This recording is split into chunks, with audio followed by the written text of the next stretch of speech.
A phrase that alone causes chills and discomfort, but it represents a dark reality that occurred during the 1960s in the isolated swamps of Humphreys County, Mississippi. He had children with his own grandmother, the sickest family scandal ever revealed in the state.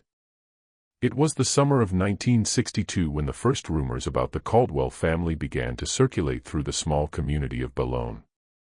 Isolated on a swampy property miles from the nearest town, the Caldwells rarely appeared in public, and when they did, they avoided any social interactions. The family matriarch was Margaret Caldwell, a 58-year-old woman at the time. Widowed for more than 2 decades, Margaret lived with her grandson, Elijah, 27, who had returned to the family property after his parents died in a car accident back in 1957. Located in the depths of the swamps, the property was an almost inaccessible location for visitors, surrounded by dense vegetation and murky waters. Every time the family appeared in town to buy supplies, the residents of Boulogne noticed something strange. They always seemed nervous, looking over their shoulders as if they had something to hide. Martha Jenkins, owner of the town's only grocery store at that time, reported years later. The true horror of the situation began to unfold when Margaret gave birth to a child at the local hospital in October 1962. For a woman of almost 60, the event would already be extraordinary. But what shocked doctors and nurses was Margaret's absolute refusal to explain how she had become pregnant at that age or to identify the child's father. The physician responsible for the delivery, Dr. Howard Reynolds, immediately noticed that something was wrong with the newborn. The child presented significant facial deformities, an abnormally reduced cranial size, and fused fingers. He documented this in his confidential report, which would only become public decades later. Fearing the worst, local authorities initiated a discreet investigation. Sheriff James Wilson assigned young Deputy Robert Thompson to monitor the Caldwell property. We received reports from neighbors about screams and strange behaviors. We needed to verify the welfare of the children who supposedly lived there, Wilson explained in an interview given years later. What Thompson discovered during his routine visits to the property gradually built a case that would shock even the most experienced investigators. Margaret lived not only with her grandson Elijah, but also with 3 other children, all presenting deformities similar to the newborn. The older children barely spoke. They had evident motor difficulties and facial features that indicated serious genetic problems, Thompson reported in his personal diary, discovered after his death in 1998. The truth only came to light when one of the children, approximately 5 years old, was hospitalized with severe pneumonia in January 1963. Upon examining the child, the medical team noticed signs of neglect and possible genetic problems consistent with cases of consanguinity. When questioned, Margaret finally broke her silence. She simply said that Elijah was the father of all the children, reported nurse Susan Parker, who was present during the confession. She said it without any emotion, as if she were commenting on the weather. Check if you're already subscribed to this channel. If not, subscribe now to not miss exclusive revelations about the most disturbing family cases in American history, cases that will never be shown in mainstream media. Your place in the community that uncovers society's darkest secrets is guaranteed. Margaret Caldwell's revelation shook not only the small community of Boulogne, but also the entire social services structure of the state of Mississippi. How could such a perverse relationship have remained hidden for so many years? And most importantly, how did the authorities allow 4 children to be born from this forbidden union? To fully understand the Caldwell case, we need to go back to 1957 when Elijah, then 22 years old, returned to the family property after his parents' death.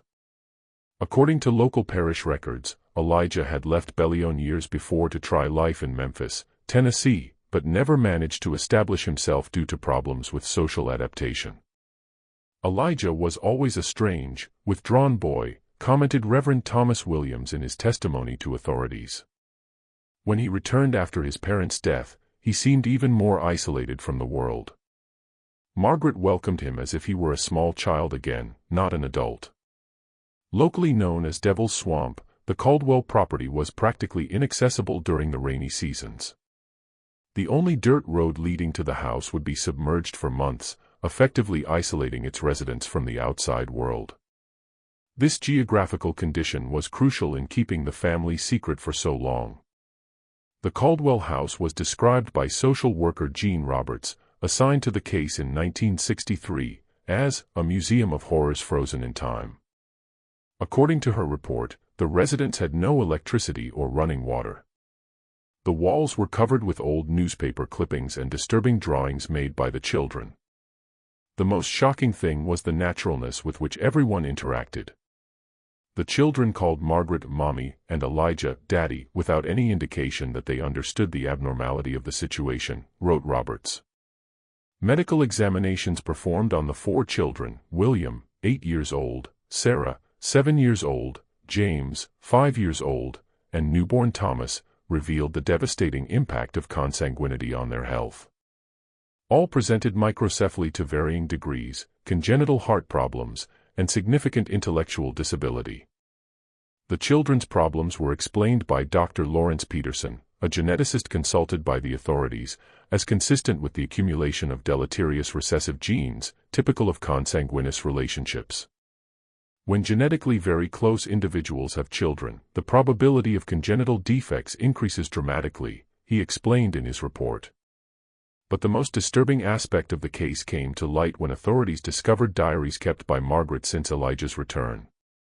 The writings revealed a mind distorted by years of isolation and possibly untreated mental illness. Margaret described how she reconquered her grandson, emotionally manipulating him after the traumatic death of his parents. "He is mine now, as he should have always been," she wrote in an entry from 1958. "We are the last true Caldwells. We need to preserve our lineage at any cost." Further investigations revealed that the Caldwells' isolation was not just geographic, but also cultural and psychological. Margaret had been raised in an extremely closed community during the Great Depression, where marriages between cousins were common due to isolation and poverty. In his book Delta Secrets, Isolated Communities of Mississippi, local historian Dr. Robert Johnson documented how certain families in the swampy regions developed their own rules and moral codes, often in conflict with the laws and norms of the broader society. These communities existed in a cultural vacuum, perpetuating practices that dated back to previous generations, Johnson wrote. In the Caldwell case, we have evidence that Margaret herself was the daughter of first cousins, which may partially explain her distorted view of family relationships.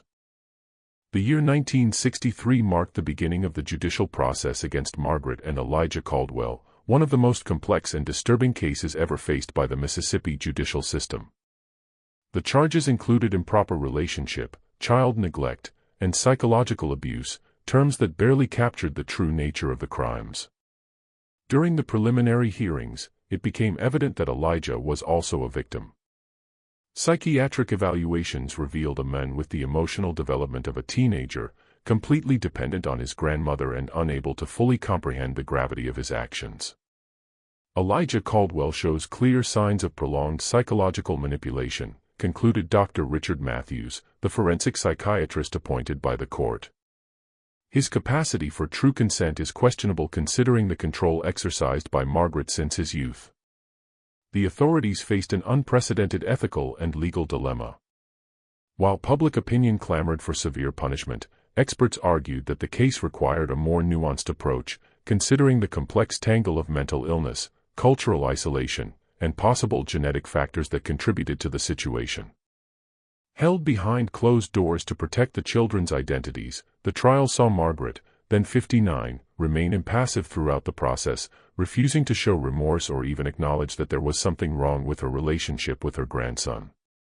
She genuinely believed she was protecting her family lineage, explained Dr. Elizabeth Parker, the psychologist who evaluated her. In her distorted mind, she was fulfilling a kind of sacred duty to preserve what she called the pure blood of the Caldwells. The case gained national notoriety when the Washington Post published an investigative report on the horror in the Mississippi swamps. The article, while careful not to reveal details that would identify the children, exposed the systemic failures that allowed the situation to persist for so long. How can a family isolate themselves so completely in the middle of the 20th century? The article questioned. Where were the neighbors, social services, local authorities before 4 innocent children were born condemned to a life of suffering? The question of community responsibility became central in discussions about the case. Many Boulogne residents later admitted that they had noticed strange behaviors from the family, but chose not to interfere, following the unwritten code of privacy that prevailed in southern rural communities. Here in Mississippi, we learned from an early age not to meddle in other people's business, an anonymous resident explained to the Post. Now, I wonder how many other families like the Caldwells still exist hidden in the swamps and mountains. Narrator's voice becomes more emotional. And you who are watching this video now, can you imagine the isolation and silent terror experienced by these children? If this case touched your heart, type in the comments, "No child deserves to live in darkness." Your comment helps keep the memory of these victims alive and raises awareness about the importance of community vigilance to protect the most vulnerable. The fate of the 4 Caldwell children became a primary concern for the authorities. Child development specialists were consulted to determine the best course of action. Separating the siblings could cause additional trauma, but keeping them together meant finding an adoptive home willing to accept 4 children with significant special needs. Dr. Catherine Stevens, a specialist in childhood trauma, worked intensively with the children during this transition period. Despite everything they suffered, they demonstrated a deep connection with each other, she reported. Sarah in particular assumed the role of protector for her younger brothers, demonstrating remarkable resilience. The case established an important precedent for how the Mississippi judicial and social assistance system would handle similar cases in the future.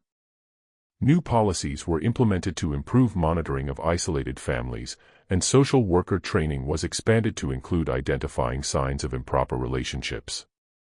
The trial of Margaret and Elijah Caldwell concluded in September 1963 with a verdict that reflected the unprecedented complexity of the case. Margaret was found guilty of all charges and sentenced to 30 years in prison without the possibility of parole.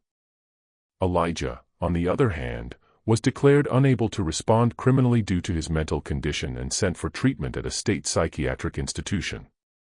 This case represents a failure not just of 2 individuals, but of an entire society that allowed such horror to occur under our noses, declared Judge Harold Thompson in pronouncing the sentence.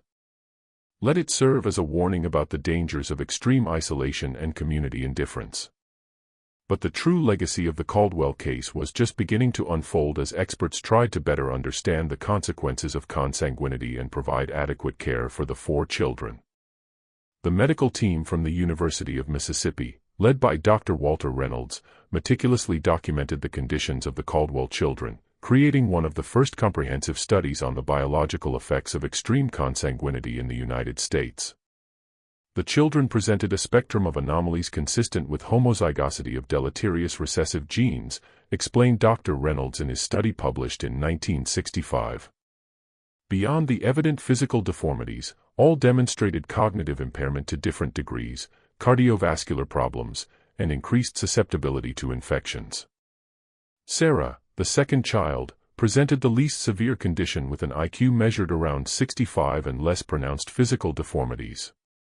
William, the oldest, suffered from frequent seizures and progressive visual impairment. James struggled with chronic respiratory problems, while the youngest, Thomas, faced the most serious consequences, including severe cardiac malformation that required frequent surgical interventions.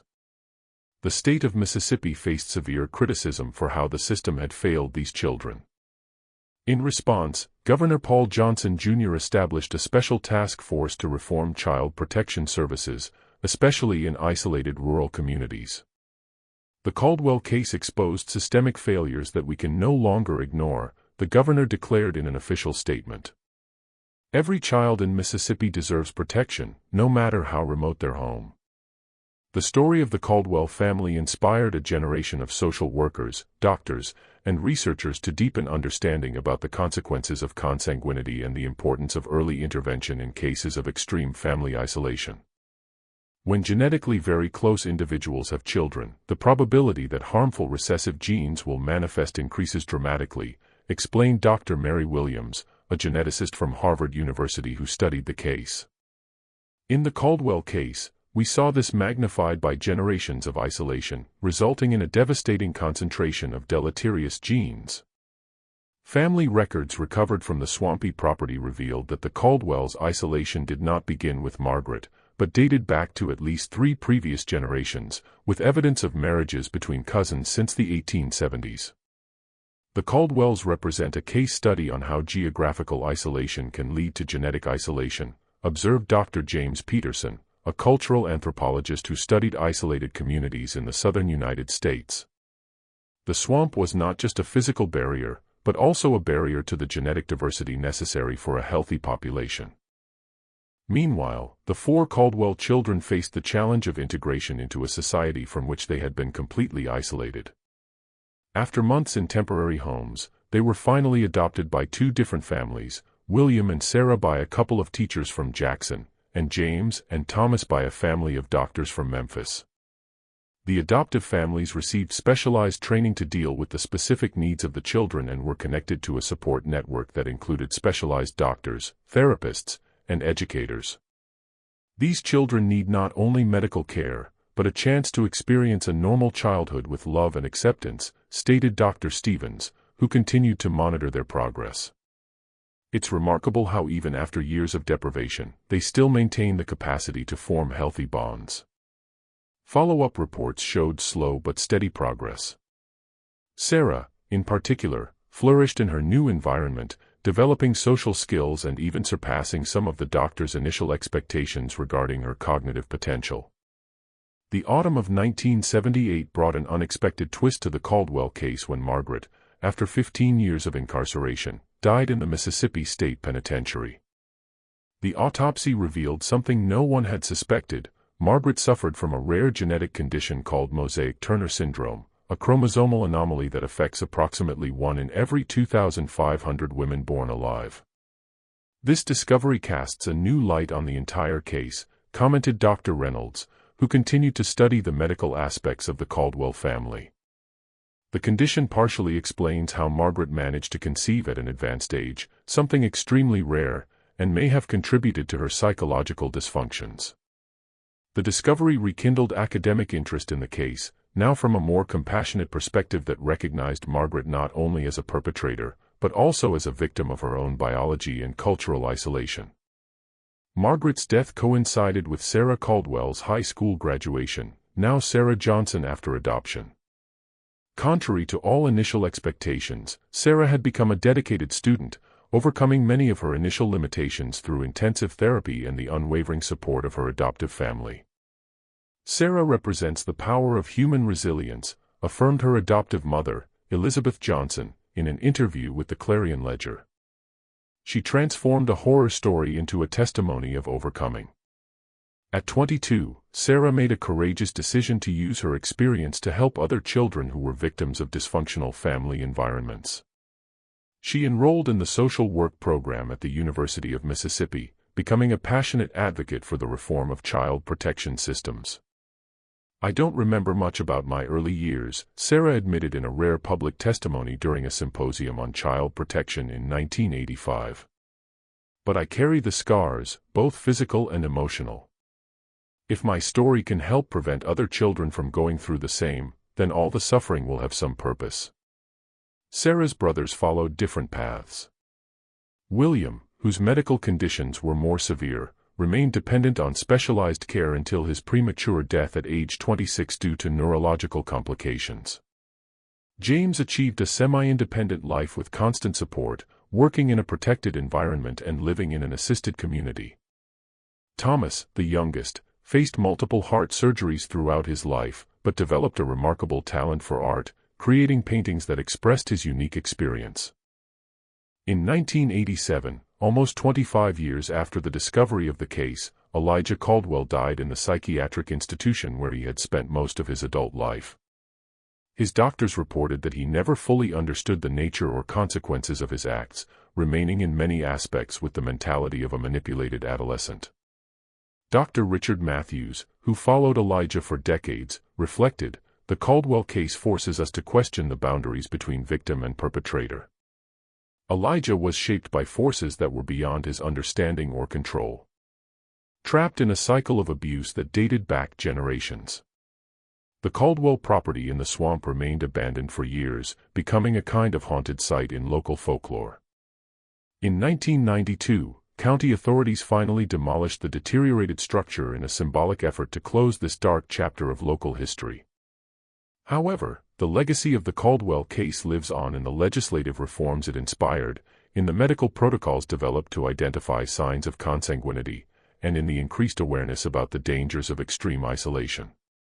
What happened in that Mississippi swamp in the 60s may seem like an account from another world, commented Dr. Elizabeth Parker during a lecture at Harvard University in 1998.